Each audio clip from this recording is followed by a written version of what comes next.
What does mental health mean to you? Every person you will ask this will have a different answer.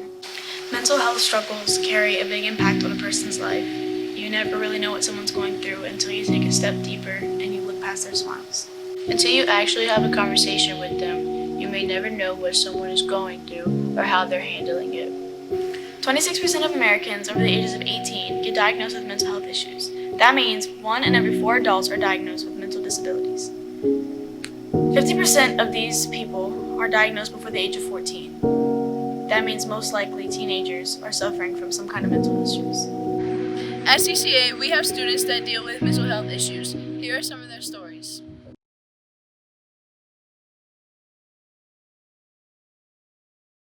What's your name? My name is Taylor. Okay, and what do you do at ccaMA? I'm a cheerleader at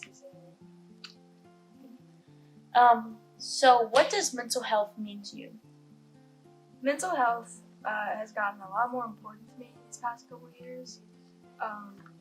It pretty much means I take mental health very seriously because I feel like it's very important. You know, everyone's mental health is way more important than a lot of people think. That's what keeps you going every day, and that's what keeps you in the mindset of how your day is going to be and how you're going to act towards yourself. It's really important. Okay. Do you have a mental health problem? Well, I've never been diagnosed by someone, but I've talked to multiple people, and I would be considered to have really bad OCD and anxiety. Has this OCD and anxiety ever kept you from doing something that you want to do? Many times. I mean, in everyday life, just little things like talking to someone. I barely talk to people because I'm not good at it. Auditioning for things, I get nervous, especially with the OCD part because, with OCD and stuff, I have to do certain things every day or something's going to go wrong, and it keeps me from doing a lot of fun things with my friends. Sometimes I'm I can't say that to someone because if I say that, then someone's gonna die in my family. Just things like that. Mm-hmm. It keeps me from doing a lot of stuff. Okay. Did you try to fight the battle by yourself, or did you seek help, when you started noticing things? Well, when I was younger, from the earliest I can remember, I started thinking about things. I remember being in kindergarten and saying, "Oh, if I do this, my mom's gonna die." You know what I mean? But through elementary to about 9th grade, I kept it to myself. I knew something was wrong, but I never wanted to talk about it because first off, I thought it was normal, mm-hmm. And I was maybe people are gonna think I'm crazy, so I shouldn't talk about it. So I did for a very long time. I just started to open up about it. So yeah. Who did you get help from? Who did you talk to about it first? My mom, because I knew I could trust her, and she was just kind of the person I felt most comfortable going to about it. So at what point did you say to yourself, okay, this is really serious, I need help? When did you feel comfortable enough to go to your mom? It started to get really bad where everything I would do, it was exhausting. I would wake up and just by the way I got out of bed, changed everything. And so it's tiring, especially when you have other things on your plate. But it got to the point where I was just sad all the time. I was why am I so exhausted? Why am I so sad? Why whenever I'm in public, I look like I'm in a daze all the time. People think I'm standoffish, I don't talk. And I was so tired. And something just clicked in my head that was okay, this isn't right. This isn't normal. You know what I mean? So it's I had to talk to someone about it because I couldn't put up with it anymore by myself. Okay. So you said it was exhausting to you. Was there ever a point that you wanted to self-harm? Yes. That was a lot recently, within the last year or two. I guess because I got older and I kind of thought, oh, I have that power to do that. Like, it would get to the point where I was so sad, like I never exactly tried, but it was very close, and I'd like take it, I'd just do different things, and there was many times where I wanted to. How long did it take you to feel comfortable with sharing your story to people? Pretty much my whole life. Whenever like it started to get where people thought like something was wrong with me, like people were like, why are you so like quiet? Why do you make jokes all the time? It was like, I gotta say something that people ask, because like they can't just be thinking, okay, this is normal. You know what I mean? Like something was wrong, and like certain people would like notice different things about me. Like whenever I'd bring it up, like, oh, I'm sorry, I'm so quiet. They're like, oh, I noticed you were, and I'm like, well, but it's only what people I'm comfortable with that I really talk about it. What were some things that you would say helped you? Definitely. I'm sorry. Okay. Definitely. Talking to God, 100%. Talking to myself. A couple years ago, I started this journal because I'm not really good at talking. So, being able to write it down, because I love to write. So, like, being able to write it down and like just go off on a piece of paper helped me so much. And that really started the point where like, okay, I can do this myself. I can help myself.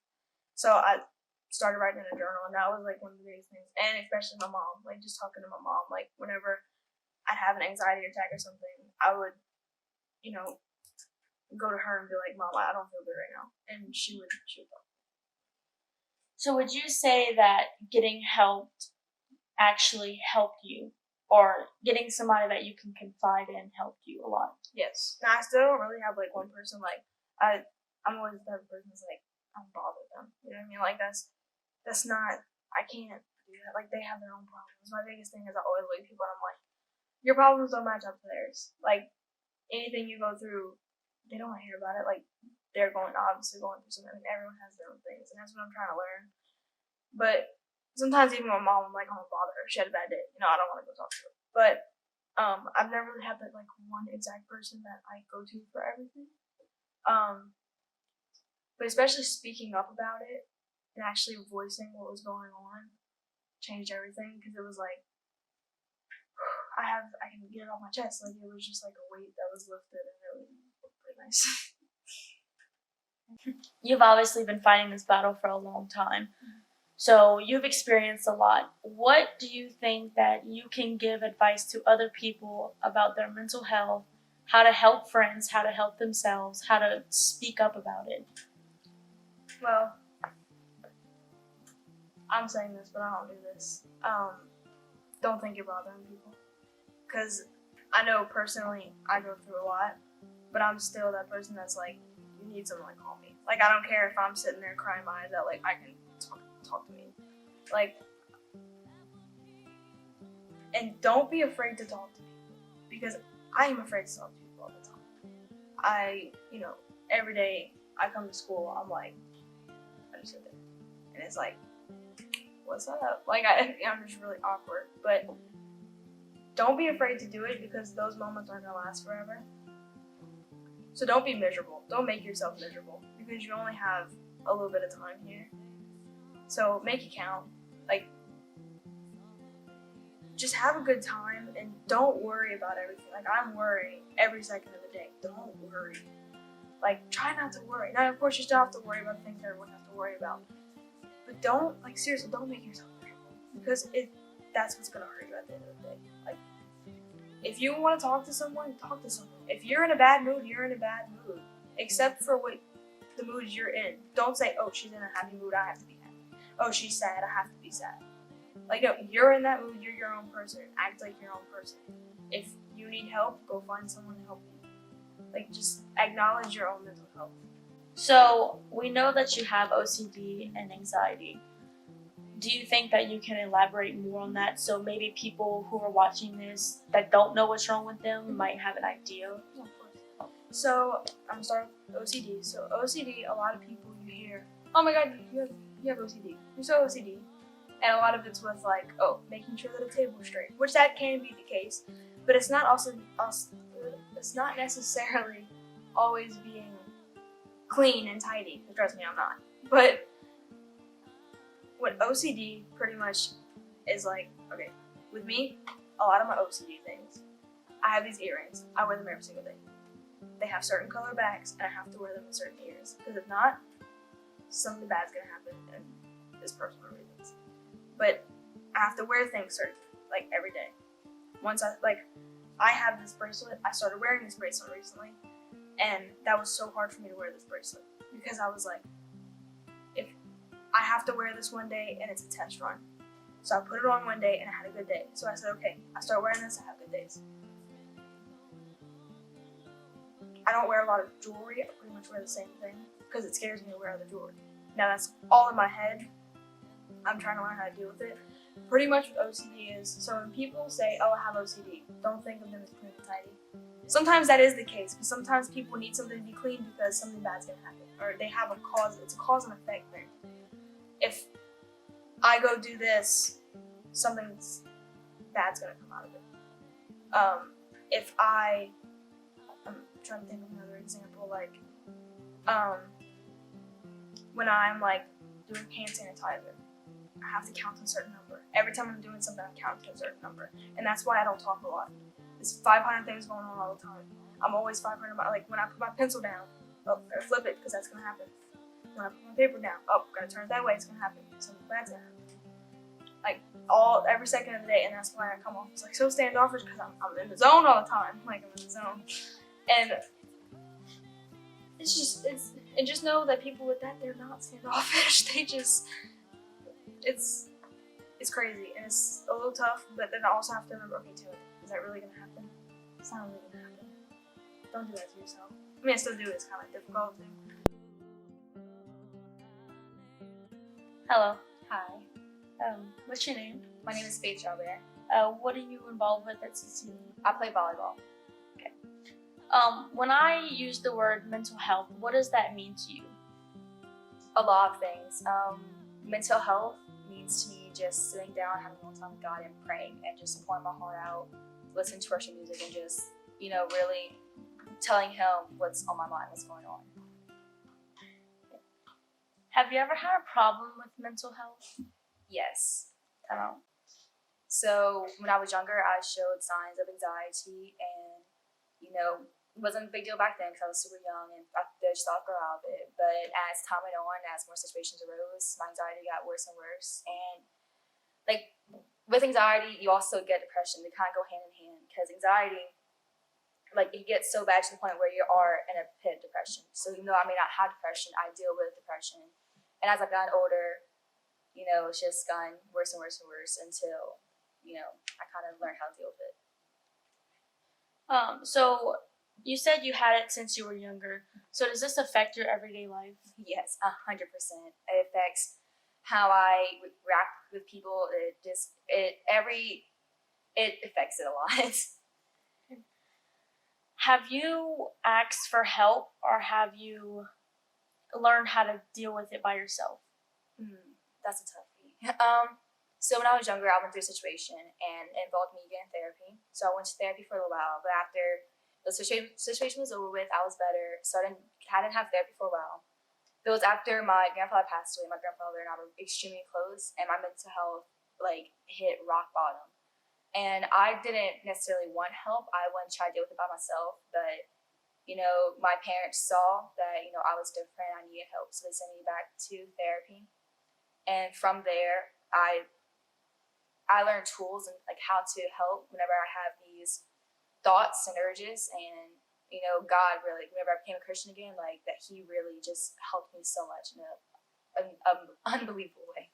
So do you think that along with God's help, do you think that therapy played another big role in your? Yes, 100%. I feel like some people have their thoughts about therapy. They don't like it, and they don't really mess with it, and that's fine. But I mean, therapy, if you deal with mental illnesses or not, like that is a wonderful place. Just go and have like just someone there to just express your feelings to. That's because that's all it is. It's just a conversation, and also just helping you deal with certain situations that may arise. Is there anything that you do that kind of like takes your mind off of it, like when you start having? Well, what I learned is like, so like ninth grade year, I remember science gave me the worst anxiety ever. Like I would just have, anxiety attacks in the science class. What I did was I just count to 50 and then count backwards from 50. And then of course prayer. Being in church, like just working in church takes away the anxiety from me too. But just like little tools like counting 50, counting back 50, just get my mind off of it, that helps me. Okay. So if you were to talk to people or people who are listening who have this problem or might have other problems, what's your advice to them, and how do you think that they should reach out to get help if they want it? My advice for people who struggle with this, like you are not alone. Like with anxiety, it can feel like you're just like the word I use, like just it feels like you're drowning, and you're drowning all these like just negative thoughts and situations, and like it's so hard to tell yourself that this isn't gonna happen, this is not true, this is not true. But just taking a step back, taking a deep breath, and praying, like prayer works wonders. I cannot stress this enough. Like without God in my life, like therapy works, and it helps me a lot. But God, like having God in my life as a whole other factor, like really saves me. So like just advice, if you're dealing with this, like God helps, and He is there. Like He's an ultimate peacemaker, comforter. And talking with people, like it may sound like you're not a burden. You're not a burden. So like talking with people, that helps you a lot. It expresses your emotions, your feelings, and it can help you get out of that place you're in. Along with praying to God and being involved in church, what else do you do to help with your anxiety? And how much does anxiety take over your everyday life? Anxiety, that's wow. Takes over my everyday life. This is a hard one. It's hard. So, like I said earlier, I've been having anxiety since I was little, and from that anxiety, it was just paranoia. Like certain situations happened in my childhood. So with anxiety, I believe that anxiety can be passed down from generation to generation. But I believe that your situations and your upbringing has a big deal. Plays a big role in that. My anxiety feels like I am extremely paranoid about people because I have been hurt by people in the past. Like people I will not trust people unless you have proven that you're trustworthy. I don't trust you. I keep your arms up the way to keep myself safe. I feel like I'm drowning a lot. I feel like I have all these thoughts in my head racing, and I just feel like it's so hard. It's just, oh my gosh, it's crazy. Like it's just drowning your own negative thoughts, and you keep telling yourself like this isn't gonna happen. Like this person's different. It's not gonna happen. This situation's different. But it's in your mind you're like, no, it's not. Like this has happened multiple times in the past. It will happen again. I do not. Because my anxiety, I have a low trust for people. I have low expectations for every situation because of just things that happened. I have a hard time letting people in now. If I trust you, I trust you. But I do not trust someone 100% anymore just because of things that happened. I keep myself ready for people to leave because it has happened in the past and it will happen again. I just keep it sounds horrible, like it's so negative, but these are thoughts that I deal with daily. I have had thoughts of suicide because with anxiety also comes into play where like, oh, I'm not good enough, not worthy enough. This person hurt me so badly, and then right after that person, this person hurt me the same way. So obviously something with me, like I'm not worthy, I'm not good enough.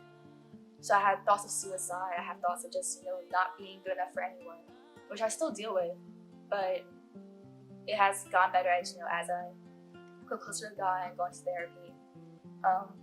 But the way I deal with anxiety again is just read my Bible, and also outside besides going to God about it, like reading in general just kind of takes away all that. Like, you know, just it's putting me in a different place at a different time. Like being with certain people, like being with Ian helps take away my anxiety, and you know, because I could talk to him about stuff, and then he's like, okay, we talk about it, get our feelings up there, and this will something more positive. Like just make something more positive place. So would you say the people who you surround yourself with plays a big part in it? Yes, 100%.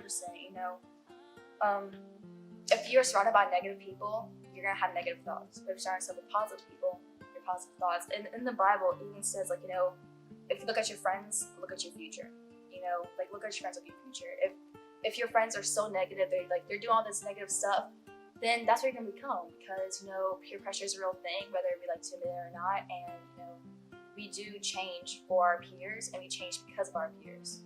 So I believe that, you know, if someone's negative, someone's always saying like just negative stuff, I try not to be around them, because honestly, I have to have my own negative thoughts. I can go back to a dark place. So I try to surround myself with positive people that just bring light and happiness.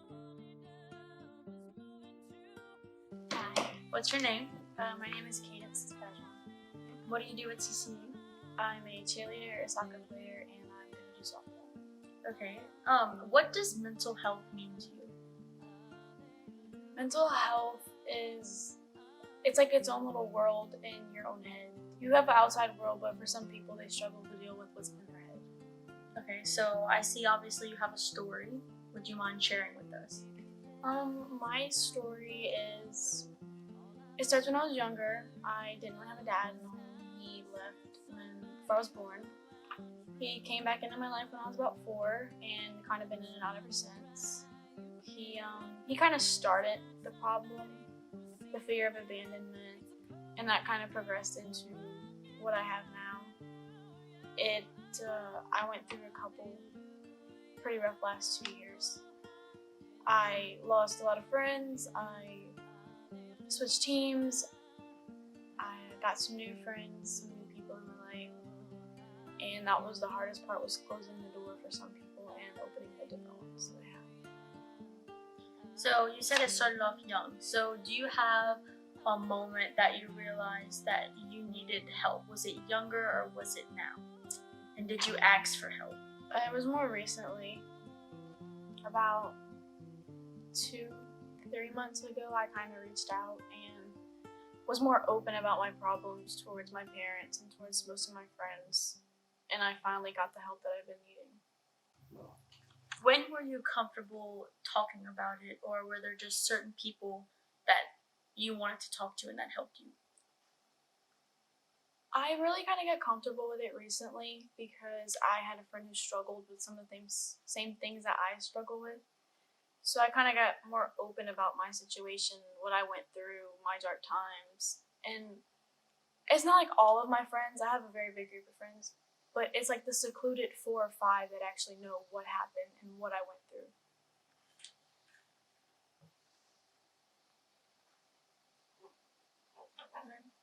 Would you say talking about it and getting help helped your situation, or do you regret speaking about it? I'm not going to say I regret asking for help. I just regret the way that I dealt with some of the things. I regret opening up to those select few people who didn't want to help me. They just wanted to be nosy. But I don't regret opening up to my friends and family about what happened. What do you remember what helped you at this time when you felt like you had nobody and you just felt like you were alone? Me personally, I felt alone, but I wasn't alone. It took me getting over my brain saying, you're alone, you're not worth it, you're not good enough, you'll never be good enough, to actually realize that I wasn't alone. I had a lot of people there for me.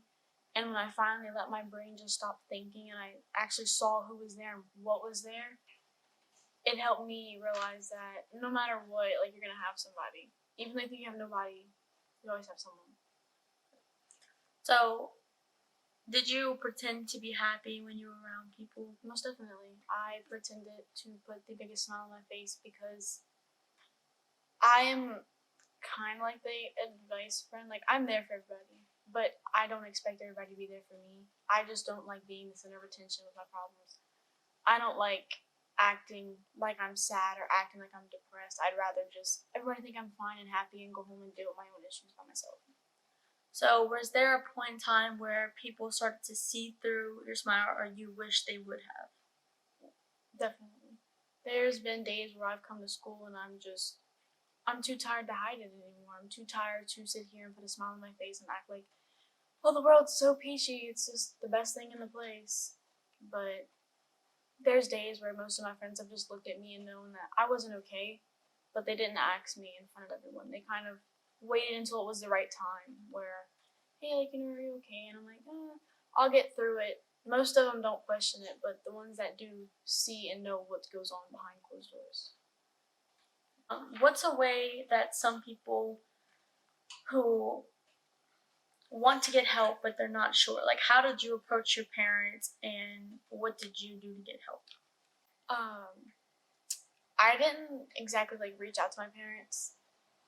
I went to practice and my coaches had noticed a difference in me and noticed something else. And she had told my aunt about it. And my aunt kind of pulled me aside after practice and she brought me home. And on the ride home, she started crying. And she looked over at me and she told me that she couldn't lose me, that I was the light of her life, and that I was the reason that she's still not stuck around, but I'm one of the reasons why she's pushed so hard in life and she wants to see me do well. And she just started kind of like questioning me about like my home life, everything that kind of goes on, and my coach and my aunt ended up talking to my mom and kind of telling her what I was going through. And it kind of opened the door for my mom to really see like, okay, my kid is not this happy kid who puts on a fake smile, who acts like the world is all glued together. And so my aunt and my coach, I kind of like went to my house after practice that day and sat down with my mom and told her everything that was going on, everything that happened, everything that they've been noticing, and it kind of opened the door for my mom to kind of take that first step and be like, okay, I know you're not okay.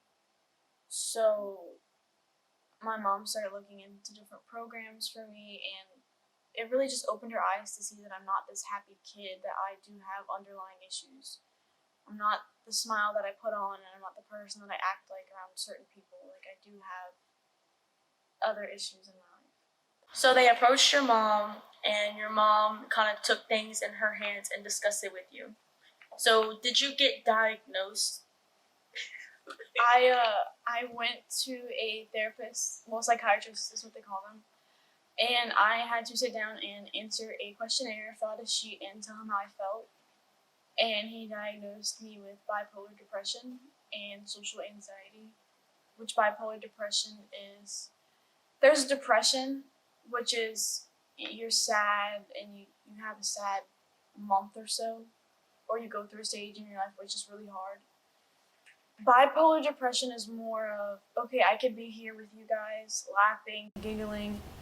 I could go home and my mood will switch like that. I'll start crying. It doesn't even have to be a reason. I'll start crying, I'll overthink. I'll go weeks where I'm just perfectly fine, and then I'll hit a week where it's like, wow, okay, and my brain just overthinks. I overwork. I don't stop, and it's more of a bipolar is in a second, where depression is you slowly slip into it. And social anxiety is just I can't be around people I don't know. I have nervous tics. It's just hard for me to go in public with a lot of people. Okay. So this might be a little tough to answer and you don't have to, but has your mental health problems ever wanted you to cause self-harm on yourself? Yes. I went through a rough month of wanting to kill myself, wanting to hurt myself, and a lot of people say it's for attention, and I do believe there's people out there who do it for attention. They do it to be that person. But for me, I didn't want the attention. I wanted the pain to stop. So I thought as if causing myself harm, my body, that my mental pain will just go away. And for a second it did. But then after that, it was right back where I was. So how did you constantly fight off those feelings? Like, what helped you do that? It's a long fight. It's a hard fight. I still fight today. But some people put their will to live in other people, and they say, oh yeah, I live for my boyfriend, like if he wasn't here, da da da da, or my best friend. That's true for me. I wouldn't be here without these people in my life. But at the same time, I had to realize that I can't put this on other people. I can't say if you leave, I'm going to kill myself. Because it's only going to make that person miserable and overthink. There's people that have saved me. There's been times where I've been so close to just wanting to kill myself, and then that person will call or that person will text me, hey, hope you had a good day today. And it just makes me think, like, this person would really be upset if I left. But I had to do it by myself. I had help, I had support, but if I didn't want to do it, I wouldn't have. I had to want to do it for myself. I had to want to be okay. With that being said, do you think that this would have been a totally different story if you wouldn't have got help, or somebody wouldn't have seen those marks? Truly, yes. I can sit here and say, oh yeah, no, I wouldn't have gone through with it. I wouldn't have gone through with it. Looking back now, it's stupid that I did what I did. But in that moment, I was in so much pain, and nobody noticed. Nobody saw how bad I was actually hurting. You can say, I joke around about all the time, like, oh yeah, I'm gonna kill myself, or oh my god, yeah, depression. But if someone hits that one spot for you, where it's like, okay, yeah, that actually happened. I actually tried to kill myself. I actually cut myself. It's those certain marks that people hit, and it's like, whoa, like, okay. It's a real thing, and a lot of people don't understand it, and a lot of people don't get it, and you don't have to understand it to help, but you have to be there for that person. Like, if somebody says or makes a joke like, hi, I'm gonna kill myself, I'm not saying don't go run and tell someone, but just talk to them, like, hey, are you okay? Like, I heard you make that joke. Was it just a joke, or like, do you actually want to talk to someone? You don't have to be the first person to drop everything and run to a parent, or to run to someone who you think is going to help, because 9 times out of 10, the only thing they're going to do is put that person in 72-hour watch. It's not going to help them. It's just going to be like, okay, yeah, I can never tell that person something again. But in my case, my family and my friends didn't do that. They reached out and they were like, hey, I'm here to help. I'm not here to go run. And they didn't. They stuck with me, they stuck for me, and they fought for me when I didn't want to fight for myself. Okay, so what is your advice to people who are struggling, and what can they avoid? What can they do? How could they seek help? How would you give them that advice? The advice I can give you is don't do something you're going to regret. If you are truly depressed, you are truly going through struggles in your life, and you're not doing it for attention from the people that you think are going to give it to you, you need to reach out. Because when I was back in that hole, I said, oh no, it's stupid to reach out. I don't need to bother anybody. You're not bothering anyone. The people who truly want to be there for you are going to be there for you no matter how much you aggravate them, no matter how much you bother them, no matter how much they don't want to sit there and listen to your problems. They would drop everything and sit in your yard at 11 o'clock eating ice cream with marshmallows in it. They would call you in the shower when you're on the edge. They would ask you at school if you're okay. They would hug you. Those are the people that you need in your life, the ones who would drop anything and run to you. But you can't do something you're going to regret. Because I honestly would have regretted it if I would have killed myself. If I would have continued down the path I was going on, I would have regretted it. So how are you doing now that you're sharing your story and you're getting help that you feel you need to beat this? I feel better about it. Like, I still have those days where I feel like I bother people. I feel like I'm just that girl. where I don't want to do anything, or I get really upset when I hear people say something, or it's just certain tics that I have, but I'm okay. I can honestly say that I'm going to be okay, and I am okay. I just had to get myself straight and understand my mental health before I tried to explain it to someone who doesn't know, or before I tried to talk about it or deal with the problems that I had to understand it myself. And the only way you can do that is to find out what your tics are, to find out what sets you off, to find out what makes you go from on cloud 9 to on the ground. Thank you for sharing with us. I know it was probably difficult, but thank you. Oh my God, I might get emotional. Okay, the biggest thing I want to tell you is that it's okay to struggle. For anyone who is out there struggling, know that you're not alone. There's other people going through what you're going through too. Being good to yourself. I think sometimes people don't give themselves permission to honor themselves and be good to themselves. What you feel is real, and it matters.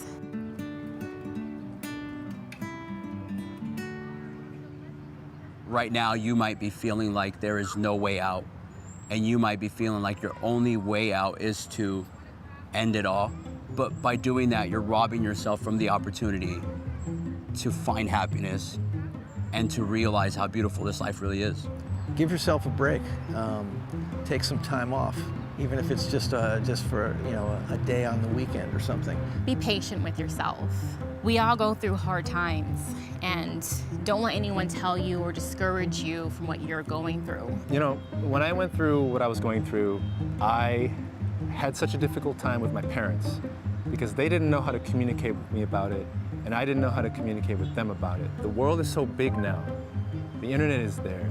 There are resources. You just have to know what the right questions are to ask and figure out how to find the people that are going through the same things as you. Get off the couch. Just like get off the couch. I know it's so easy to sink into it when you're feeling crummy. Force yourself on a walk. Make sure you're moving your body, whatever that looks like. Dance, yoga, hiking, football, anything. Just move your body. Whatever it takes, go get help. We live in a place where you can get help.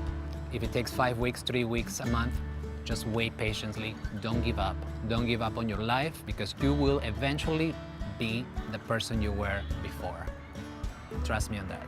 I just want you to remember that you can create something from the pain that you're feeling. You can help people. In the midst of all of it, just love yourself. Be patient with yourself. These are things that make you wonderful and unique, and develop the personality and develop you into the person you are meant to become. And know that you are loved and you're special and you're wonderful.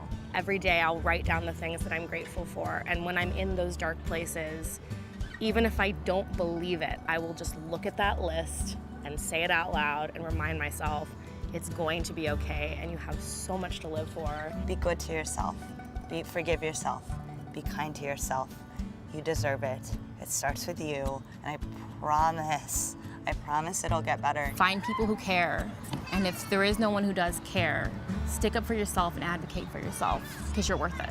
Things will start to happen, motion will start to happen, and it's never, ever, ever going to be cut and dry, easy, black and white.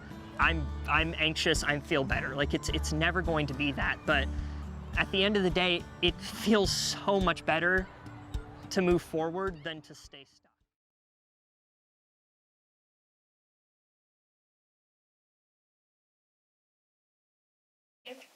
I'm Steve Fulmar. What do you do here at CCA? I'm the senior pastor of the church and the headmaster at CCA. What are some things that you notice in people with mental health struggles? Oh goodness, there's a plethora of things that you look for in people with mental health struggles, but the inability to function and accomplish tasks in a routine day, the inability to finish work, to handle things that most of us who are not dealing with a mental health issue would find routine and easy. You will oftentimes find that they struggle in those areas. And it's pretty clear if you know what you're looking for. how can you kind of like, if you're noticing these things, like, is there any way that you can kind of know that it's just not because you're having a bad day, but like it's a bigger issue than what you think it is? Yeah, well, first of all, everyone has a bad day. Everyone goes through seasons of life. So it doesn't mean you're having mental health issues just because you're going through a rough patch, okay? But the important thing I think that helps if you're trying to get a self-diagnosis is to listen to the people around you. Oftentimes they will notice things about you you don't notice about yourself. So a friend may say, I've noticed you snap at me all the time. You get angry really quick, or you seem to be sad all the time. And so if they're telling you something like that, you might ought to ask a few other friends, do you find me to be that way? And that could be a telltale sign that you're dealing with some issues. And what are some ways that you can kind of deal with that? Like if you are experiencing those kind of problems, like what's the next step from? Yeah, the next step is to talk to someone. There are two obvious routes to go. One is secular counseling, which is very popular with people. The other is biblical counseling. Go see your pastor. And if you don't have a pastor, seek one out. They'll be more than happy to see you and to share with you the promises that God has for you and the life that He has for you, which doesn't include a life of misery and pain. And so you can get help one of two ways. Yeah. So what are some things that like most people come to you about, like depression, anxiety? Like what is one of the main kinds of mental health issues? Yeah, probably in recent months,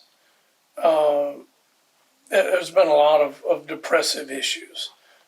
People are kind of beat down over this virus. Our economy has gone in the tank.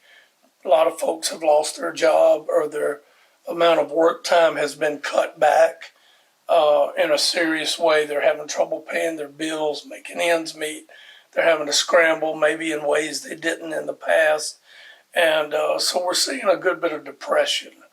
And so we try to remind people that when the Apostle Paul was sitting in prison, it's when he wrote the book of Philippians, where he says, I press forward toward the high calling in Christ Jesus. Sitting in prison, chained to a wall, he was anticipating the future.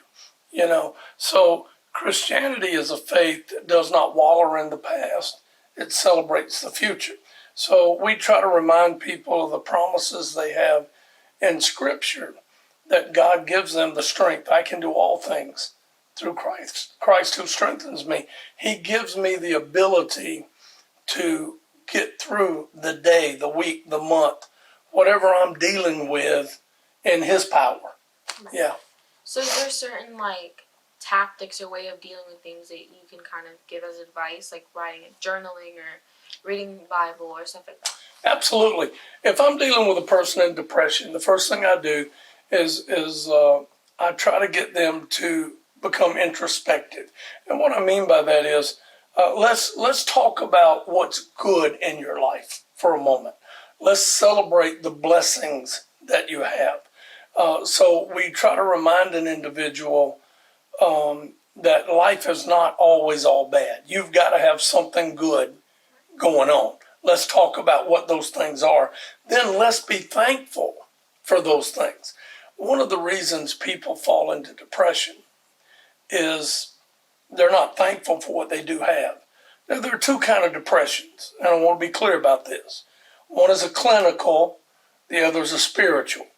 Clinical depression is where your body may be out of balance. You're vitamin deficient, or the chemicals in your body are not balanced properly. That has nothing to do with your attitude or the way you look at life. It's just physiological. It just happens to you, and you don't need to see a regular counselor for that. You need to see a psychiatrist who can diagnose you to get you medical treatment, okay? The spiritual depression usually comes upon us by decisions we've made, or decisions or things that have happened in life that we couldn't control. There's nothing wrong with our body, but we're so disappointed in life that we start focusing on the disappointment. And when we do that, we spiral downward, see? And so I try to get them to focus on the blessings they have. Then I try to get them to read a psalm and a proverb a day and let the Lord begin to speak to them, because those are very positive books full of God's wisdom, see, and get them to do that. And then I try to get them to get outside of themselves. One of the things we find in people that deal with spiritual depression is they're usually not servants. They're not doing anything for anybody else. They expect the world to do for them. And they become very self-centered, and that turns inward, and it just gets worse and worse. So if we can get them to, literally, as the old hymn says, count their blessings, think about the good things God has done for them, draw on his power, and then get outside themselves. Go volunteer, go do something for somebody else. Then those are the three key things that we try to do with them to help them move outside of that depressive state. So how would you approach somebody that you feel like is going through those struggles and is going through those problems? How would you approach them to seek further help? Well, I usually diagnose them myself. I mean, I'll just, I can see the signs usually. And when I'm talking to them, the first question I ask is, what medications are you on?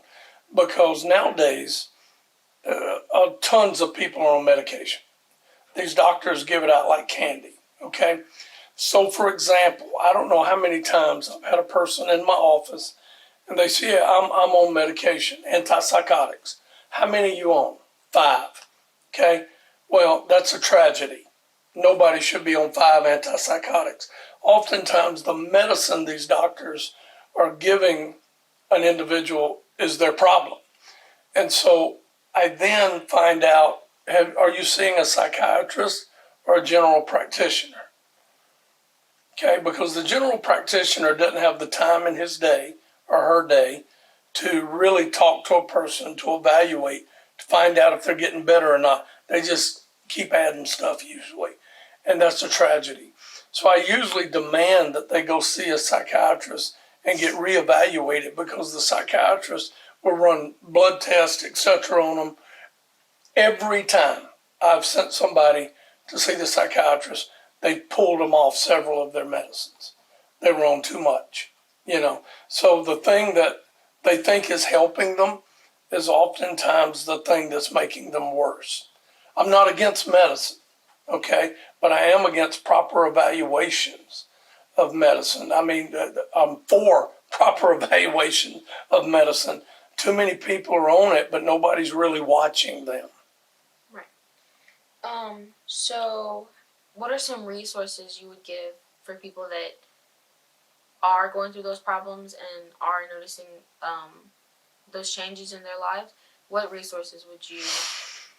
Yeah, I would suggest, like I said earlier, you begin to read the scriptures, read Psalms, read Proverbs, read the book of Philippians, all very encouraging from the Word of God that you can read to encourage you.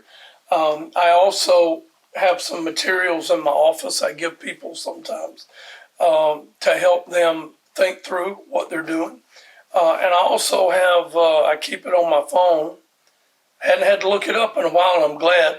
The Suicide Prevention Hotline, 1-800-273-8255, or suicidepreventiononline.org. It's anonymous. Anybody can call, and they'll tell you the same things I've told you. You need to call your pastor. If you don't have a counselor, if you have a counselor, call them. But you need to call somebody and let them know about these thoughts you're having, things that you're dealing with. And with depression, like I said, it's more of getting them to rethink. Once you determine that it's not clinical, getting them to rethink how they're managing their life. There's a phrase that I like to use. Everyone decides every morning whether they'll be an embittered victim or or an empowered survivor.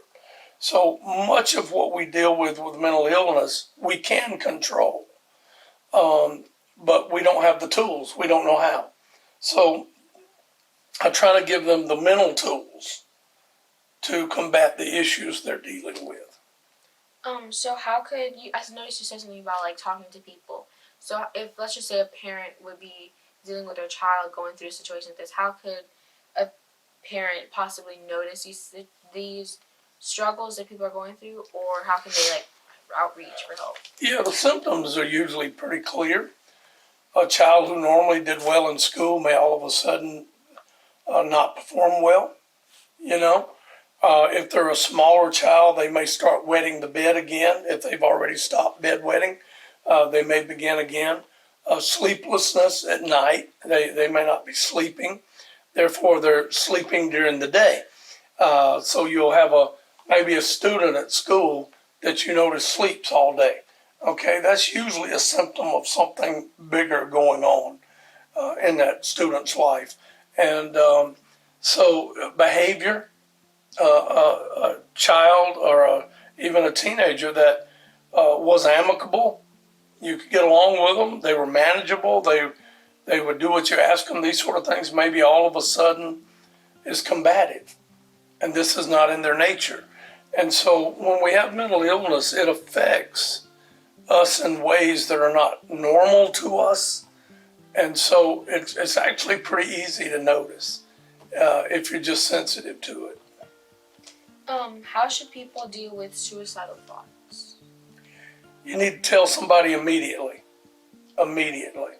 If you're having suicidal thoughts, do not keep that to yourself. You've got to tell somebody so you can get some help.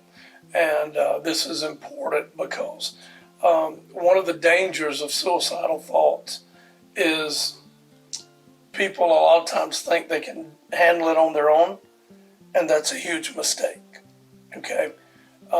Because suicidal thoughts are usually because of an imbalance, a chemical imbalance, something going on in you that's larger than you, that you can't control, okay? So you need help with that. Hi, what's your name? My name is Amanda Brunet. What's your position or leadership at CCA?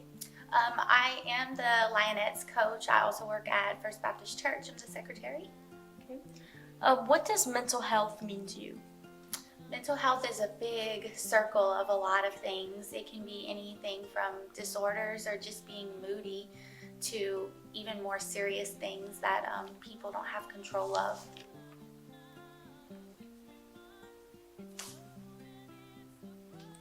So how, as a parent, can you help your children with their mental health?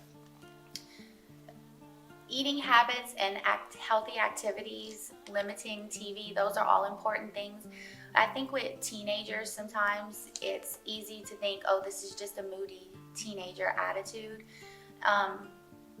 But those anxieties could be things like fidgeting or nitpicking, and we need to be more aware of those kind of warning signals for teens because they could be on a more destructive path than we're aware of. So just staying active in their lives, staying involved, knowing their friends, digging through their phone, whatever it is, just to be involved in their life, and make them comfortable, make them want to share that info with you so that it's not like you're digging, but the relationship is there. How could you show a person with mental health struggles that they have a safe place or that you're comfortable with them talking to you about it? Creating that safe space for someone could take time. So it's important for someone who with mental health issues to have that person that they can reach out to, because it's kind of uncomfortable. Mental health still has a stigma around everyone, like something is wrong with it when it's not. So just having the safe space, letting people know that you could be there for them, accept phone calls, and sometimes just being a distraction for someone, like creating something silly or fun to do can be helpful. What is your advice on people who are trying to open up about their mental health? Take the step and just do it. Most people are afraid to talk about mental health. And most normal people at some point in their life go through counseling. I think a lot of people aren't aware of that, even couples counseling or counseling by yourself. We take on a lot of baggage as we get older, stress and kids and different things. So it's just important to put it out there and just know that it's gonna be okay. Okay, so you said counseling is a resource. Is there any other resources that you would advise them to use? Besides counseling, there are always 1-800 numbers that you can call, or if you are uncomfortable going sit face to face with someone, there are tons of hotlines out there for different things. Calling their local church, speaking to a pastor, prayer, those are all good resources for someone in need. Okay, what are your thoughts on how people should deal with suicidal thoughts? Oh wow, that's definitely heavy. Suicidal thoughts can creep in so quickly, and it might start as nothing, but I think it's always a warning signal, even if someone says it. That's a cry for help, and that requires immediate action. That requires getting on the phone with someone. That person needs to be surrounded by people, definitely. That definitely requires action. You can't let that go unnoticed. You can't let that, even someone joking around or what you think joking around, it can't go I don't know what's the word I'm looking for right there, but action has to be taken on that immediately. Okay, what is some advice that you have for children and parents who are going through mental health? Both children and parents. That's tough. In our world, though, that we live in today, it's quite common, more common than probably people know. A lot of people may be undiagnosed or just stressed out.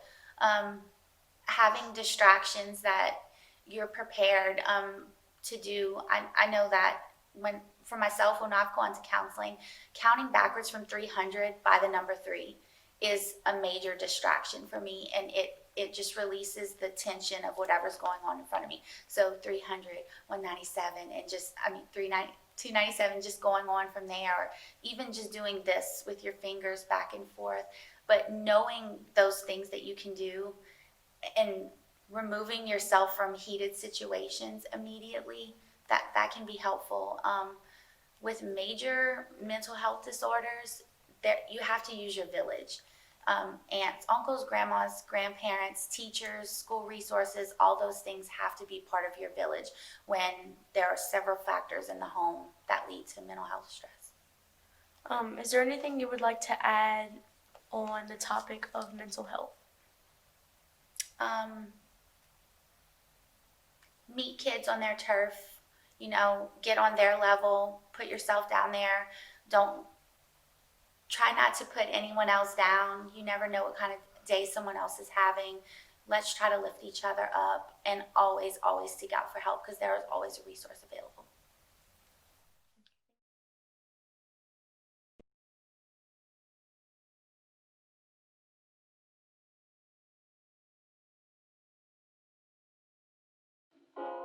You're broken down and tired of living life on the merry-go-round, and you can't find a fighter, but I see it in you. So Just know that there's always going to be a better day, and just keep your head held high and fight through it. mountains, we gon' walk it out and mountains, and Always remember that any problem that you have is not too large for God.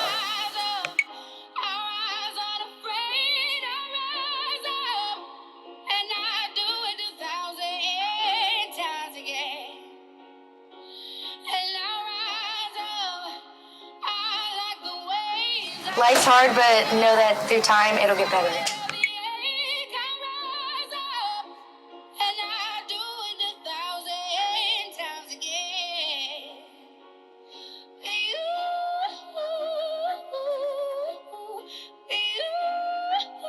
Just remember, no matter what you're going through, you've got this. You've got people behind you, and you've got this. Keep strong. The silence is quiet, and it feels like it's getting hard to breathe. And I know you feel like dying, but I promise For anybody that's going through anything, just keep your head up, and you're gonna get through it.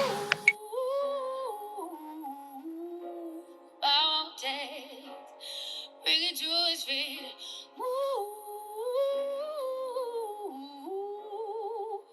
Mountains. Don't worry about it. God says, peace, be still.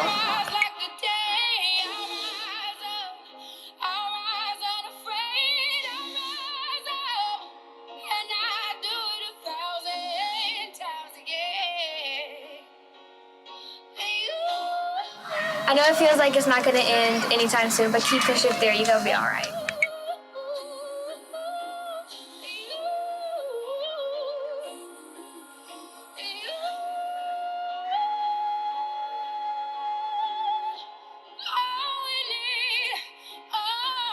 As the saying goes, time heals all wounds.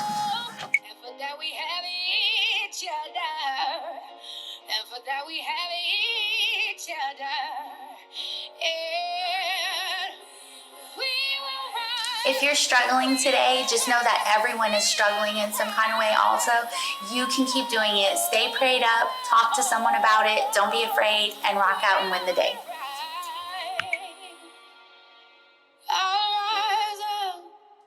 Rise like the day, I'll rise up.